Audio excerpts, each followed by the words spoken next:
it's Dale from Dale Dumps It Down, and I want to talk to you today about some back-to-school stuff. You're like, Dale, you're like a week, 2 weeks late. That's okay. I know that you've already gone out and purchased all the backpacks, the pencils, the pens, the paper, the folders, the lunch boxes, the pencil boxes. I want to talk to you about something that maybe we need to be aware of, especially when it comes to back to school. There was recently a report out of Florida that parents need to be aware of apps that our kids are loading on their devices. This report showed that the past 15 predators that were arrested used 6 of these apps. And I want you to think about these apps in a different way. I know that we look at apps and we're always thinking, oh, cool, is it free? Do I have to pay? Yeah, you gotta pay for quality, but that's a whole nother issue. Some of these apps, our kids are loading on their devices to, you know what, our kids are almost like an attacker, or you might think of them as a hacker, because they're using these apps to do things that they weren't intended to do, or they are using them in ways that to hide their activities.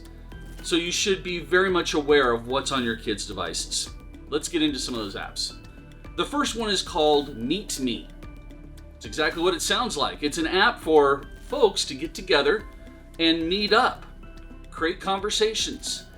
The problem with it is it doesn't have any type of age verification for it. So there may be somebody on there that you think is a kid that may not be a kid.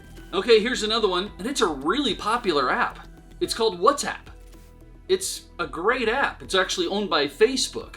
But the issue behind it, well, let's talk about what it does first. Then you can start putting things together of how our kids are using these particular applications.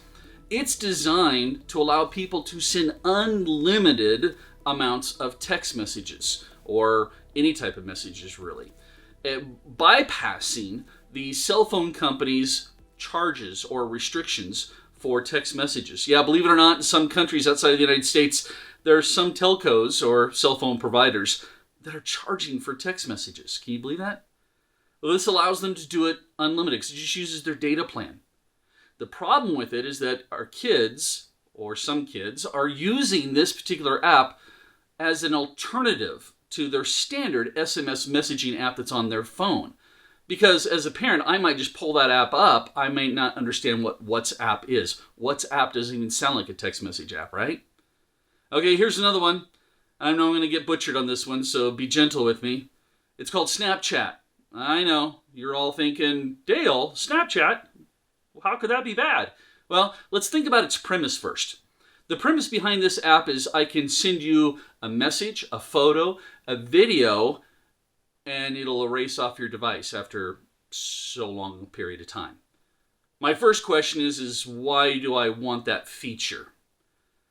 The only thing I can think of, or all my thoughts, are around hiding things that I'm not supposed to be doing. Anytime we hide, it's a problem. Now, here's the other issue too. Everyone thinks, oh, but it'll be gone. Nobody will know. Guess what? It's never gone. And a lot of people know. Well, what I mean by that is we have this tendency of thinking of, our cell phones. We're typing in a message or taking a photo and we send it. We forget how it's being transmitted, that data. It's passing through possibly hundreds of different internet devices to route itself to the destination. And each one of those devices has to keep a copy in case the transmission fails. It can rebroadcast. Now, Snapchat can control, technically, that it deletes off your device, but they can't control all the devices it hits along the way. Whether or not individuals or companies or devices are storing that information is a whole other issue. We've actually seen several things in the past about pictures and data that was supposed to be deleted. And here's what I always teach kids and parents. Once you post it on the internet, you can't take it back. Just like this video. Here's another one, Scout, and that's Skout. This is an app that allows people to get together, flirt, right? Talk with each other. Again, the issue here is there's no age verification that's going on. A lot of these apps, that's the issue, is that there's no age verification. So you don't really know if you're talking to who you think you're talking to. Badoo and Bumble. Now, these two apps are also they're dating apps actually, designed for adults, but kids are finding a way to get on it. And again, that's opening up the door for other issues. We also have Grindr. Grindr. No, just the first thought that came to my head. Crazy.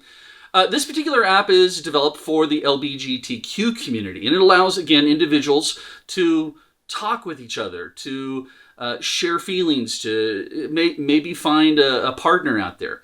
The issue here is, again, there's no age verification that can't be thwarted, and also it allows people to meet up based off GPS locations of the devices.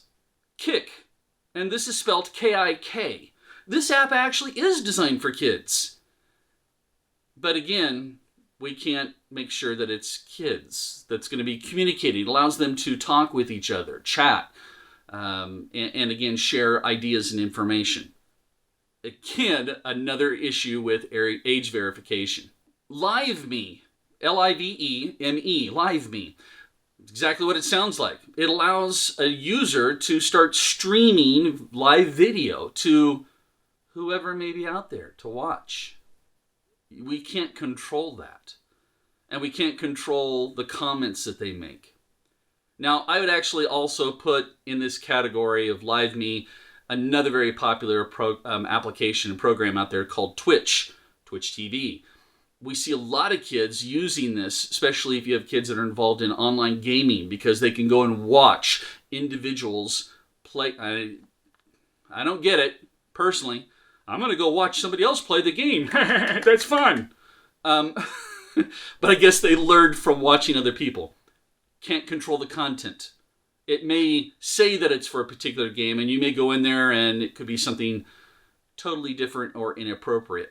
Plus, some of those channels that you go into on either one of these apps, language is going to be really rough. So be careful. Holla! That's Holla. Again, this is a live video chat application that allows individuals to communicate to anybody in the world. Enough said, right? Whisper. Now, Whisper. Another app that allows kids to get on, share their feelings, start up communications, and also meet up via GPS locations. Yeah, it's kind of scary. Ask FM. That's all one word.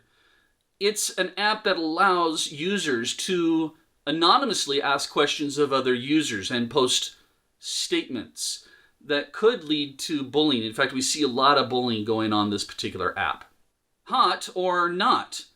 This app displays pictures of individuals who are trying to be hot. That was my blue steel. Basically what happens here is that you see the photo of the individual and you swipe either left, meaning you don't think they're hot, or you swipe right, thinking that they're hot. I had to look that up. It's not that I have experience, okay? Of course, you can swipe right all you want on this moneymaker. So the issue here is the photos themselves get to be kind of risque and in some cases inappropriate. Again, no content control. So you want to be careful about that. Okay, and finally, probably one of the big scary ones is any app that starts with the word calculator with a name or a symbol at the end of it. More popular one is called calculator with a hashtag, or for us old folks, the pound key. These types of apps are designed to hide data from another user picking up your phone. You can hide photos. You can hide passwords, I guess, if you wanted. Don't storm there, please. Go for a password manager. But you can hide messages if you want. Our phones come with great little calculators. So if I see a secondary calculator on it, I'm going to really thoroughly look at that particular app.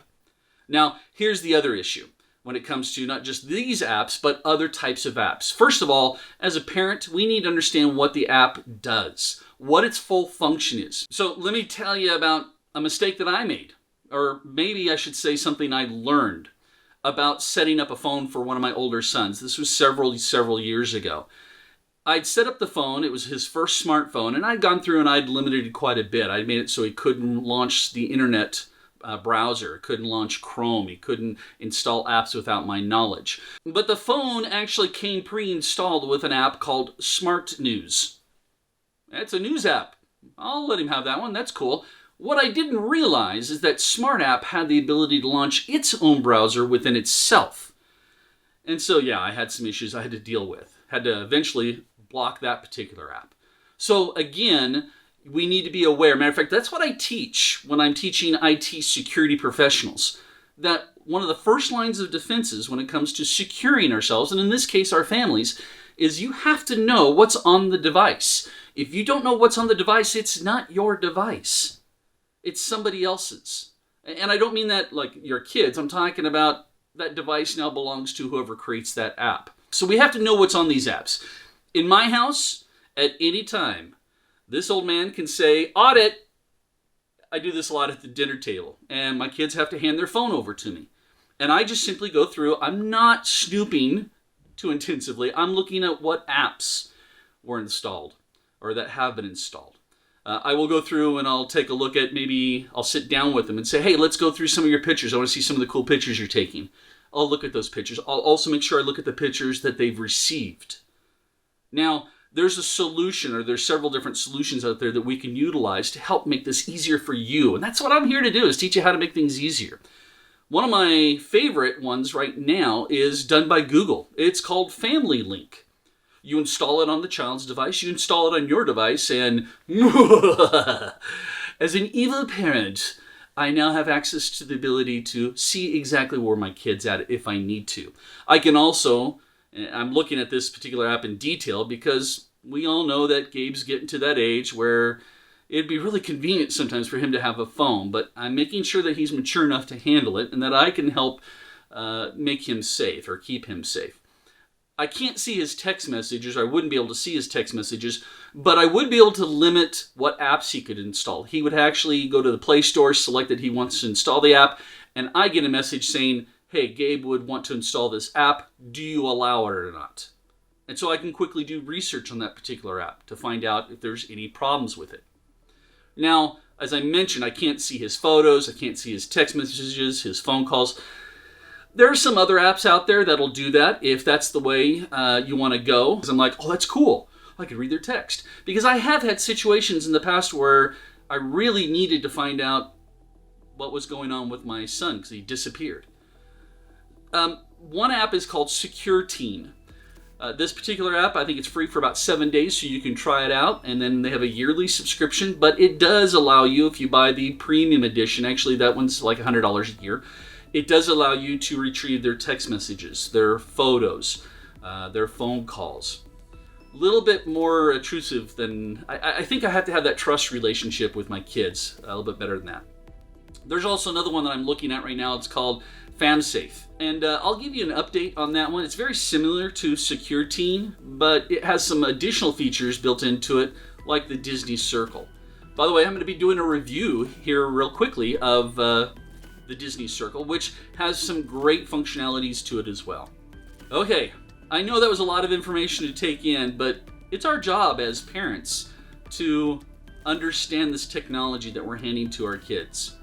I relate it this way quite often. I would never hand a loaded weapon to my kid without him having the proper training. And that's what these devices are, or they can be. They're great, don't get me wrong. I love technology. Yes, I love technology. Just like I love driving my car. But I take a certain risk when I drive my car. I understand those risks and I'm on alert for those risks. So again, we as parents need to understand the risks that we're exposing our kids to by handing these devices off to them. So, until next time, remember, stay safe, but more importantly, keep your family safe. I know, that was crazy, right? Isn't technology fun? I love it. Hey, do me a favor, hit that subscribe button down below so that you can help support this channel, and tell your friends and family members about this channel. Also, if you want to be notified when we come up with a new clip, hit the notification button. It looks like a little bell, and supposedly Google will notify you. If not, just keep checking back.